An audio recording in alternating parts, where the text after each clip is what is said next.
Quero convidar os irmãos a abrirem as suas Bíblias na terceira epístola, ou terceira carta de João. É uma carta pequena, e pedir que os irmãos fiquem com esse texto aberto, que nós iremos trabalhando esse texto, comentando, à medida em que nós faremos a leitura dele. Terceira carta de João, lá no finalzinho do Novo Testamento.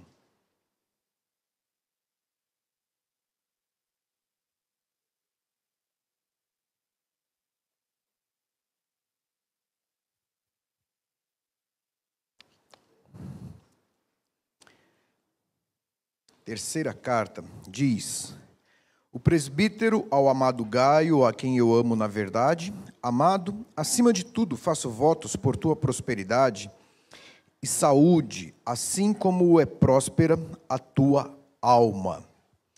A semana passada teve um noticiário que chamou a atenção de algumas pessoas, e as notícias, como hoje elas se sucedem rapidamente, você não compra mais o jornal de manhã e fica com esse jornal para ler as notícias do dia anterior. Não, você vai sendo atualizado constantemente daquilo que está acontecendo. Então, alguns veem as notícias e depois elas passam por alguma coisa que aconteceu com o Neymar lá na Arábia, e aí as notícias elas acabam se perdendo no tempo. Mas uma chamou muita atenção essa semana em relação a um valor monetário que alguns pastores, e fica pesado dizer isso, mas a verdade é esta, uma quadrilha de pastores, ou uma quadrilha de pessoas que se diziam pastores, acho que fica melhor assim. Essa quadrilha ela foi desmantelada, seu líder foi preso no interior de um sítio em Goiás, porque prometia um retorno de R$ 1 octilhão. R$ 1 octilhão, né? Eu perguntei agora há pouco para o presbítero Davi se ele sabia o que era R$ 1 octilhão. Talvez o Marco Aurélio saiba o que é metade disso na conta, né? R$ 1 octilhão. Ele falou: espero que não seja a dívida pública do Brasil. Mas, na verdade, se você juntar todas as riquezas do mundo, de todos os países, não dá R$ 1 octilhão. E esta quadrilha, ela prometia aos fiéis que eles teriam, a partir de um determinado valor, de pouco mais de R$ 30, um retorno de até R$ 1 octilhão. E aí fala assim, ninguém cai nessa. Eles levantaram 160 milhões de reais. Ou seja, pessoas, se ajuntaram, o montante das pessoas que passou a dar essa contribuição, que achava que poderia ter esse retorno, chegou a 160 milhões de reais aí nos últimos 5, 6 anos aí. E aí tinham empresas, CNPJs falsos, coisas mais. E aí você pergunta, gente, você fala assim, como que a pessoa acredita nisso? E acredita. E, lendo um pouquinho mais, a ação da Polícia Federal, e é interessante que eu acho que deve ter um departamento da Polícia Federal para dar nome para as ações. Eu não sei se tem alguém da Polícia Federal aqui, mas é porque é a criatividade para dar nome às operações, né? E essa operação, Gesara e Genara, parece nome de guerras do Apocalipse, né? Gog e Magog, Armagedon, Gesara e Genara, não tem nada a ver com isso daí. Mas, na verdade, na década de 80, teve uma tese de doutorado na área de economia que propunha uma reforma econômica, uma abolição dos impostos de renda, um outro tipo de taxação, uma redistribuição de rendas e coisa tudo mais desse jeito que resolveria os problemas financeiros do mundo. E aí uma repórter, também envolvida com problemas, escândalos e problemas financeiros, começou a propagar que essa proposta já tinha sido aprovada pelo Congresso e sido aprovada na época pelo governo Bill Clinton. E aí você teria uma moeda mundial, você teria algo quem lembra, talvez, da época, né, daquilo que foi feito com os valores guardados, com as poupanças do Plano Collor, tudo tomado pelo governo e aí redistribuído. E a proposta foi exatamente o seguinte: você investe tanto porque isso está para acontecer, e aí, na hora da redistribuição desse dinheiro, você vai receber proporcionalmente aquilo que você contribuiu para o seu investimento. Obviamente, não houve isso daí. E depois, uma outra teoria da conspiração, que as Torres Gêmeas foram, na verdade, uma manipulação do George Bush, presidente dos Estados Unidos na época, para pôr fim ao projeto da Gesara e Genara, né, e não ir adiante com isso aí, porque os Estados Unidos perderia o seu monopólio financeiro. Bom, e aí usaram exatamente coisas desse tipo e pessoas acreditaram. E acreditam. E continuam acreditando. E o próximo que for convincente e tiver criatividade o suficiente, vai continuar enganando as pessoas para que elas ganhem aí um octilhão. São 27 zeros.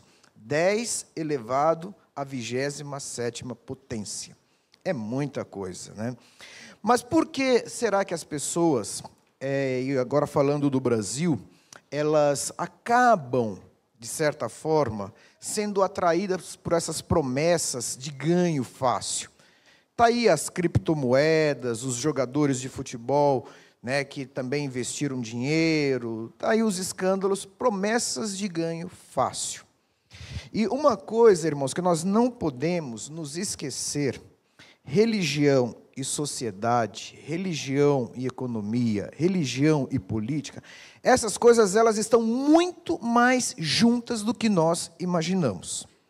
Levamos as nossas convicções religiosas para o nosso dia a dia e trazemos o nosso dia a dia para dentro da igreja. Na década de 80, chegou no Brasil a teologia da prosperidade. Isso já vinha anteriormente, lá nos Estados Unidos. Nós importamos muita coisa dos Estados Unidos, coisas boas e coisas ruins.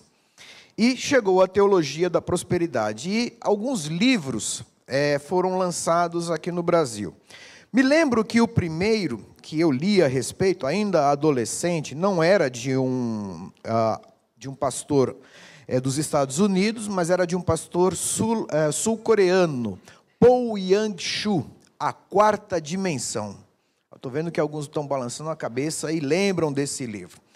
Qual era a tese desse livro? Que você tinha que orar e pedir a Deus, descrevendo aquilo que você queria. Então, se você quisesse um carro, você tinha que dar a potência, o modelo, o valor, descrever ali que tipo de carro você queria. E tinha que tomar pela fé a posse daquele carro e viver como se já tivesse aquele carro e não falar nenhuma palavra negativa, é a tal da confissão positiva, para receber aquilo ali. E isso daí alardeou na igreja, né? Então, uns queriam carro, outros queriam casa, e as meninas que queriam casar também descreviam os seus futuros maridos. Na descrição que essas meninas faziam, 90% dos rapazes da igreja não se enquadravam. Exato, não se enquadravam. Né? Tinha que ter determinada altura, determinada cor dos olhos, determinado... Gente, né? Não se enquadra. Aí a ficha caindo, não é mais da nossa geração, né? Mas aí a realidade foi batendo, e as pessoas viram que não era bem assim.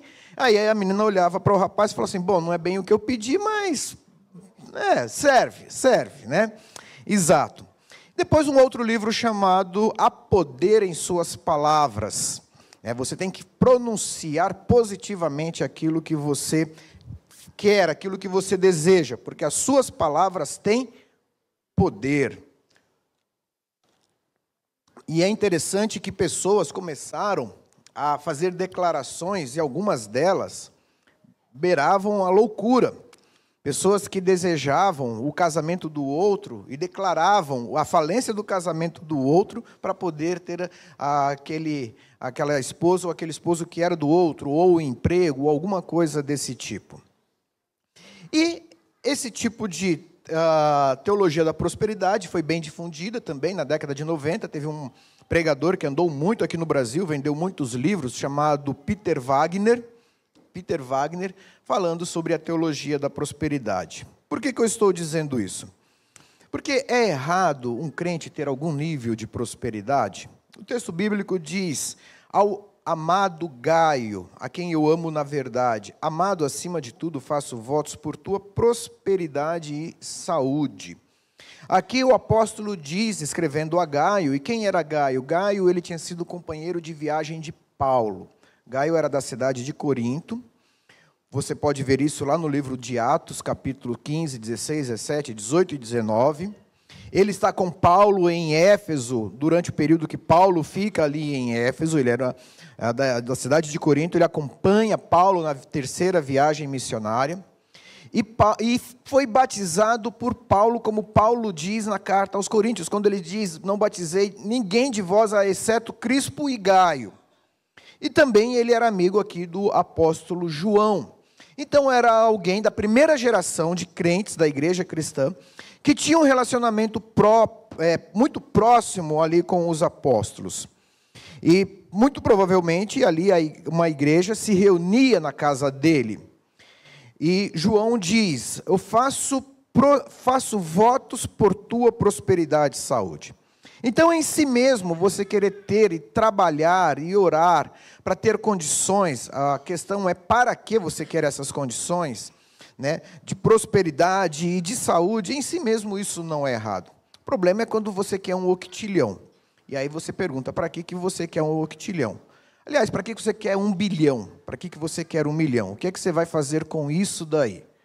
Para que isso vai servir? O que isso vai fazer na sua vida? Eu vou ter uma casa de 400 metros quadrados, com 15 quartos, 10 banheiros, a piscina, a quadra de tênis e 5 carros na garagem. E você vai usar tudo isso daí? São perguntas. E saúde? Para que você quer saúde? No entanto, João ele faz um parâmetro. Ele diz: olha, eu desejo que você seja próspero, e a gente vai perceber que talvez ele tivesse algum nível de prosperidade. Como é próspera a tua alma? Como é próspera a tua alma? E um dia, fazendo uma leitura devocional, eu me deparei com essa expressão e ela me chamou a atenção. Porque ele coloca um nível de comparação, de relação aqui. Eu falo: olha, se você for próspero e tiver saúde, à medida da prosperidade da sua alma, você estará muito bem. E aí eu me perguntei: qual o nível de prosperidade da minha alma? Eu sou alguém próspero de alma? Fiz uma segunda pergunta. Se eu tiver prosperidade material e saúde na mesma medida em que a minha alma é próspera, eu estarei bem de saúde, estarei bem financeiramente? Pode ser que sim ou não. Talvez, se a minha prosperidade material e a minha saúde estiver no nível da minha prosperidade de alma, eu vou estar muito mal. Porque minha alma talvez não seja nada próspera. E a terceira pergunta é: o que é prosperidade de alma? O que é ter uma alma próspera? Quando que eu posso dizer que você tem, ou alguém, ou eu, tem uma alma próspera? Não, tal irmão é alguém próspero de alma. E não sou eu que estou dizendo de mim mesmo. Quando alguém pode dizer ao meu respeito que eu tenho uma alma próspera. E aí ele escreve a sua carta de um modo bem intimista, bem particular, e ele vai dando algumas características aqui de Gaio que nos ajudam a entender um pouco o porquê que João fala que Gaio é uma pessoa próspera de alma. A gente vê ele participando de viagens missionárias com Paulo, pessoas colocando a sua vida em risco por causa do Evangelho, ajudando outras pessoas. Mas o texto ele diz o seguinte, versículo 3: pois fiquei sobremodo alegre pela vinda de irmãos e pelo seu testemunho da tua verdade, como tu andas na verdade. Não tenho maior alegria do que esta, há de ouvir que meus filhos andam na verdade.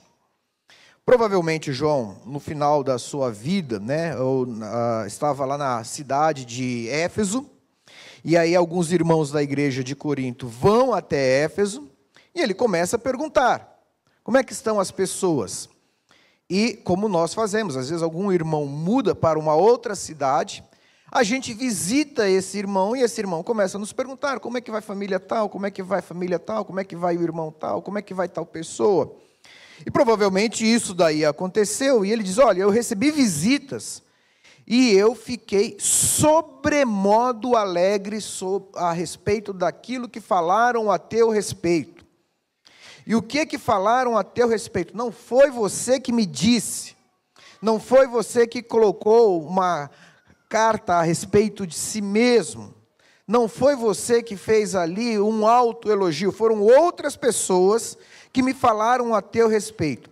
E eles falaram pelo seu testemunho da verdade, como tu andas na verdade, e meus filhos, e ele ficava muito alegre sabendo que os filhos dele andavam na verdade. E se nós olharmos com atenção, ele não está dizendo que estava feliz porque Gaio falava a verdade. Não, porque até um mentiroso às vezes fala a verdade. Num tribunal a pessoa tem que dizer, né, juro, dizer a verdade, somente a verdade, e nada mais além do que a verdade.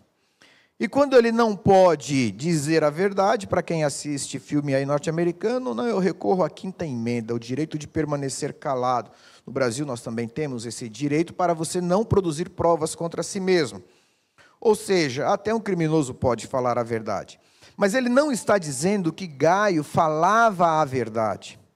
Ele estava dizendo que Gaio andava na verdade, que são coisas diferentes.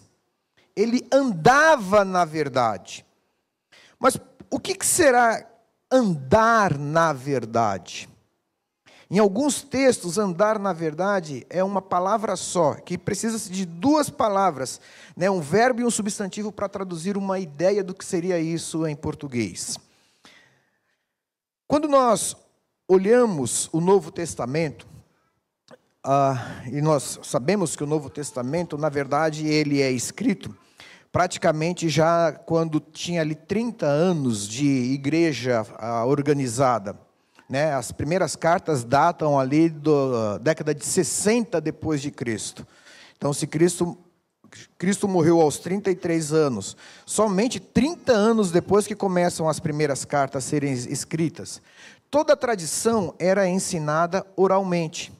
E o que os apóstolos utilizavam para ensinar? O Antigo Testamento. Era isso que eles utilizavam. O que se tinha era o Antigo Testamento. E quando nós vemos Paulo dizendo, olha, eu fico feliz porque vocês receberam a palavra como palavra de Deus. Eu fico feliz porque vocês andam na tradição que fostes ensinados. Eu fico feliz porque vocês não se desviaram daquilo que foi contado aos nossos pais, que foi transmitido. Ou seja, havia um ensino, esse ensino era a respeito do ensino de Cristo como Messias, como Filho de Deus, como Filho prometido, como o Filho vindo em carne, como Deus presente entre nós, como Deus encarnado. E a igreja, nós falamos isso na última vez que estivemos aqui no púlpito, já com algum tempo começava a surgir falsas doutrinas, falsos mestres, negando a divindade, negando a messianidade de Cristo, negando que que Deus havia tornado-se homem como nós. E começavam a contaminar a igreja com algumas heresias, e aí há uma chamada à verdade. A verdade que é, eu sou o caminho, a verdade e a vida, a centralidade em Cristo. Que Gaio não havia se desviado da centralidade de Cristo na sua vida. Isso tinha a ver com a verdade. Mas tem uma outra implicação prática. Porque andar na verdade significa também o modo como ele se portava sem hipocrisia. E esta palavra, ela é repetida muitas vezes no Novo Testamento. E Jesus, Mateus dedica um capítulo inteiro utilizando essa palavra repetidamente. Ai de vós, hipócritas, escribas e fariseus. Ai de vós, hipócritas, escribas e fariseus. Ai de vós, hipócritas, escribas e fariseus. Nas cartas nós vemos, que devemos ter uma fé sem hipocrisia e sem fingimento. E os discursos mais duros de Jesus não foram feitos contra pessoas que não estavam contadas entre os religiosos. Foi exatamente contra os líderes religiosos da sua época. Ou seja, andar na verdade tem a ver com coerência. Coerência daquilo que você diz viver ou crer e aquilo que você diz viver. Aquele que, como na primeira carta de João nós lemos, aquele que diz que segue a Cristo deve andar assim como ele andou. E essa coerência é algo muito difícil, irmãos. Porque quantas vezes as nossas atitudes negam as nossas afirmações? Decorar os 5 pontos do calvinismo, os 5 solas da reforma protestante, as perguntas do catecismo maior, os artigos de fé da confissão de fé, em certa medida é até fácil você decorar e você repetir. Igrejas fazem ou faziam concurso entre as crianças em que elas respondiam o catecismo menor, e quem tinha a capacidade de decorar, respondia e ganhava seus prêmios ali. Porque você pode falar. Agora, a coerência de andar de acordo com aquilo que falou é algo muito difícil. E Gaio é referido por João, dizendo que outros falavam, olha, ele vive. Você está perguntando de Gaio? Exatamente. Então, Gaio é alguém que é coerente com aquilo que está sendo professado. Ele anda na verdade. Ele anda na verdade. E aí a gente pode se perguntar até que ponto nós somos coerentes com aquilo que nós afirmamos, com os adesivos que colocamos nos nossos carros, com os dizeres que colocamos nas nossas redes sociais, com as camisetas, com as estampas que nós utilizamos. Até que ponto nosso andar na verdade transparece essa coerência com aquilo que nós professamos? Mas vem uma segunda questão. Versículo 5. Amado, procedes fielmente naquilo que praticas para com os irmãos. É interessante a ênfase da carta e de outras também, de João, na questão da prática. Naquilo que praticas, andar é um verbo, agora praticar outro verbo, para com os irmãos. Agora, o que ele praticava com os irmãos, que chama a atenção de João, e ele coloca nisto na conta de alguém de alma próspera?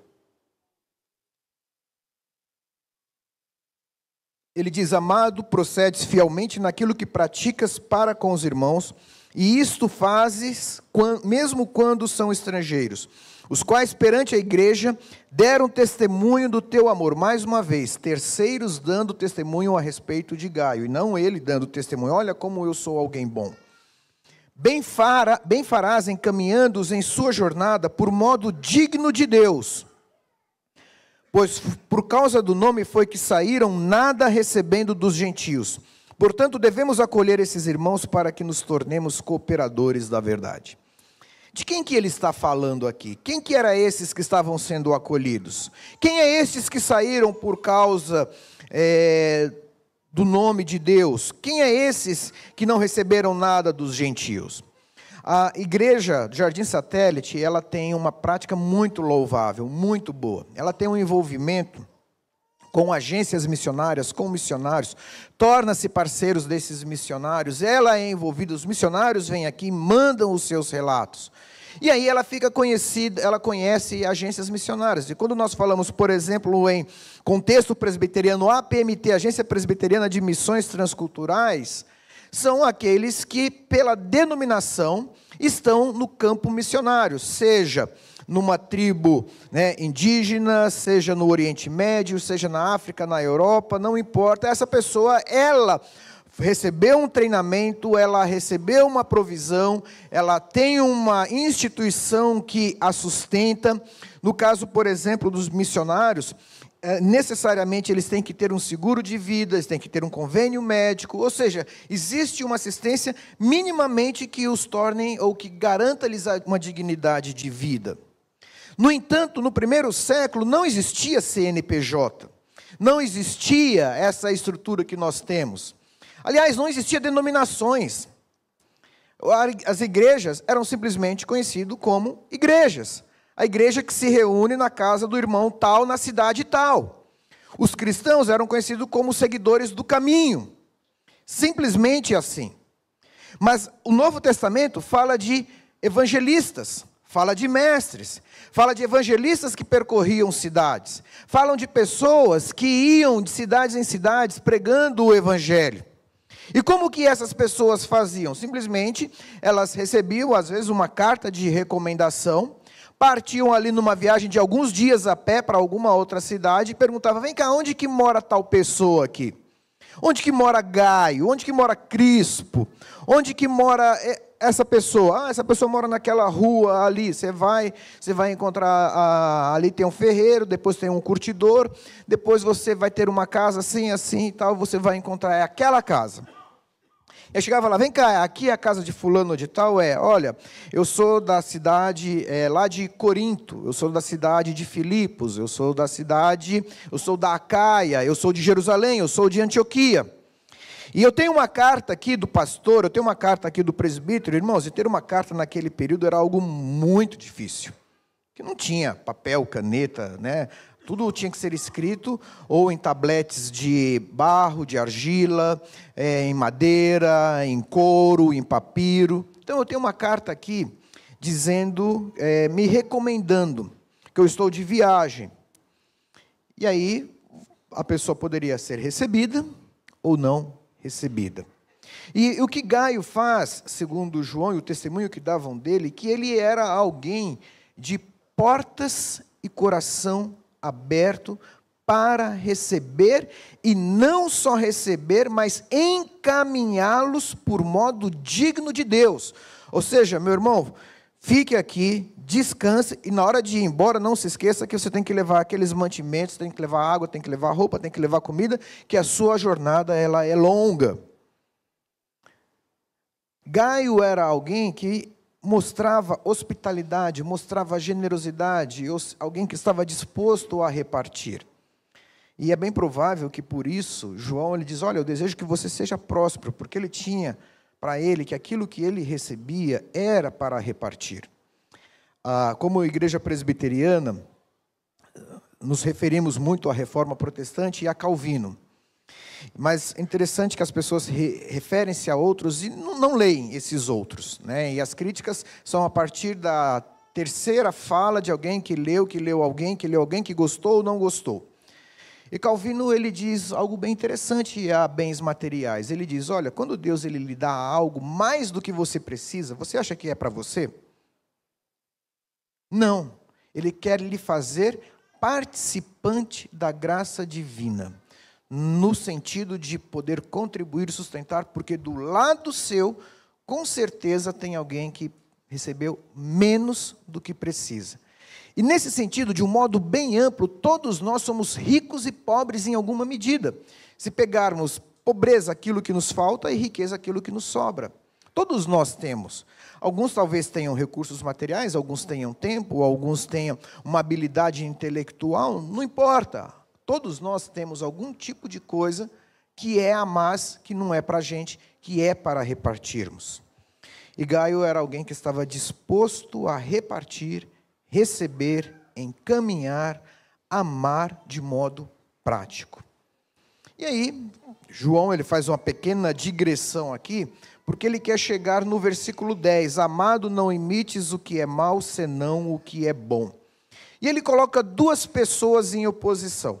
Então, talvez aqui ele esteja falando de 3 presbíteros da mesma igreja. E ele, versículo 9, escrevia alguma coisa à igreja, ou seja, alguma coisa João já tinha mandado à igreja, porque tinha algum problema lá que estava acontecendo, e ele manda essa carta. Escrevia alguma coisa à igreja, mas Diótrefes, que gosta de exercer a primazia entre eles, não nos dá acolhida. Ou seja, ele está falando de um cidadão chamado Diótrefes.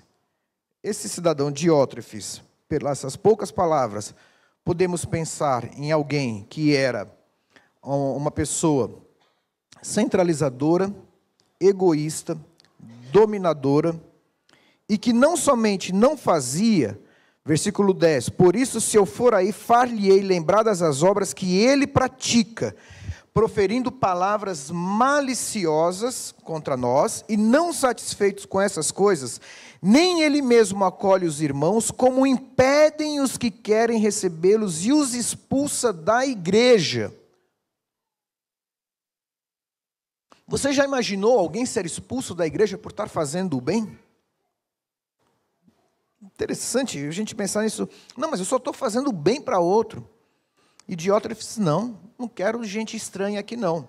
A gente não sabe se o contexto aqui talvez seja de questão de etnia, alguma questão de raça, porque ele diz que, porque João ele fala, mesmo quando são estrangeiros, Gaio recebia, e diz, Diótrefes não quer receber ninguém estrangeiro. E se alguém recebe, é expulso da igreja. E voltando um pouco, João ele diz, olha, quando nós fazemos isso, nós nos tornamos cooperadores da verdade. E aqui vem um outro ponto que me chama a atenção do que seria uma alma próspera. Porque, por vezes, nós nos comportamos como se nós fôssemos a verdade. Como se eu fosse a verdade. Como se a minha igreja local fosse a verdade. No entanto, esta é uma nomenclatura, este é um título que Jesus ele não dá para ninguém. Jesus ele diz, eu sou o caminho, eu sou a verdade, eu sou a vida.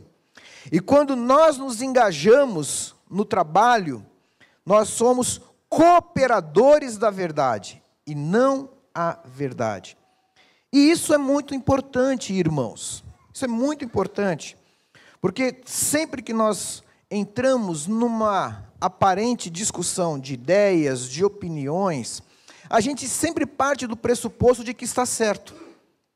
Quando eu entro num debate, quando eu entro numa discussão, eu já parto do pressuposto de que o outro está errado e eu estou certo.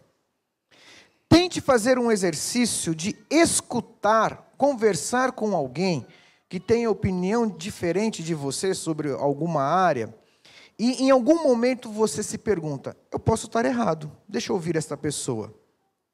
Esse é um exercício, mas muito, muito difícil. Mas se nós não tivermos esta humildade, dificilmente nós nos colocaremos na condição de cooperadores, porque eu sempre vou alegar para mim que eu sou a verdade, e não um cooperador da verdade, um cooperador do Evangelho. E aí, versículo 11, João diz, amado, não imites o que é mal, senão o que é bom. Aquele que pratica o bem procede de Deus, aquele que pratica o mal jamais viu a Deus. E aí entra um terceiro nome, quanto a Demétrio, todos lhe dão testemunho, até a própria verdade, e nós também damos testemunhos, e sabemos que o nosso testemunho é verdadeiro. As pessoas davam testemunho dele, a conduta dele testemunhava a respeito dele, e João também dava testemunho dele. De quem? De Demétrio, de alguém que praticava o que era bom. E aí ele se dirige para Gaio e fala assim, amado, imite o que é bom e não aquilo que é mal. E como nós aprendemos, né, vícios adquirimos muito rápido. Hábitos, né, uns dizem que levam pelo menos 17 dias ininterruptos, outros falam que são 30 dias. Aí fala assim, depende para quê, né? Então, eu quero exercer atividade física. Bom, você tem que fazer isso 30 dias ininterruptamente para que isso comece a se tornar um hábito e o seu corpo se acostume e tenha falta disso daí.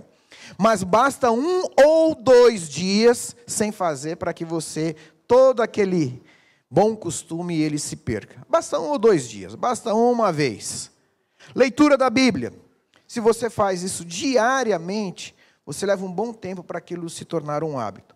Basta 2 ou 3 dias sem fazer esta leitura, você já pode desenvolver um vício. Instrumento musical. Vendo uma entrevista, não me lembro o nome do violeiro, mas ele falava, eu tenho que estudar todos os dias. Se eu ficar uma semana sem pegar o meu instrumento musical, na semana seguinte já não é do mesmo jeito. Imitar o que é bom é algo muito difícil, mas é algo que temos que aprender. Temos que ter bons modelos, temos que ter bons exemplos, temos que ter boas fontes, temos que ter bons lugares, temos que ver se o local, a conversa, a pessoa, o espaço, seja ele virtual ou não, onde nós estamos, nos ajude a imitar aquilo que é bom. E por fim, ele diz, João, muitas coisas tinha que te escrever, todavia não quis fazê-lo com tinta e pena, pois em breve espero ver-te. E aqui me veio o último insight sobre por que Gaio era alguém próspero de alma. Eu imagino aqui João, um ancião, com mais dos seus 80 anos, escrevendo e falando assim, Gaio, eu podia te escrever, mas, na verdade, eu queria estar junto contigo, conversando. Eu queria passar momentos com você, batendo um papo. Estando junto contigo, conversarmos de viva voz. E aí, eu me fiz essa mesma pergunta. O quanto que as pessoas gostam de ficar comigo? O quanto que as pessoas se sentem bem ao meu lado?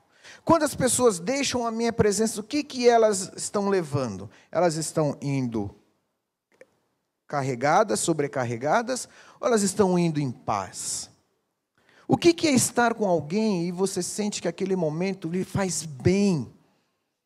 E, infelizmente, muitas vezes, a nossa atitude pode gerar lugares, momentos, espaços que faz mal às pessoas e não o bem à pessoa. E Gaio era alguém que João ele falava assim, olha, eu espero te ver e te conversar, a paz seja contigo. E mais, tem muita gente mandando abraço para você. O pessoal está com saudade de você. Os amigos te saúdam e mandam um abraço para os amigos daí também, nome por nome. E aí eu volto e vejo quando João diz, Gaio, faço votos pela tua prosperidade, como é próspera a tua alma. E a pergunta que eu fiz a mim mesmo e tenho feito e que nós podemos nos fazer, qual a prosperidade nossa é mais marcante? A nossa prosperidade intelectual, financeira, social, ou a nossa prosperidade de alma? O IDH mede, a renda, mede a escolaridade, mede saúde.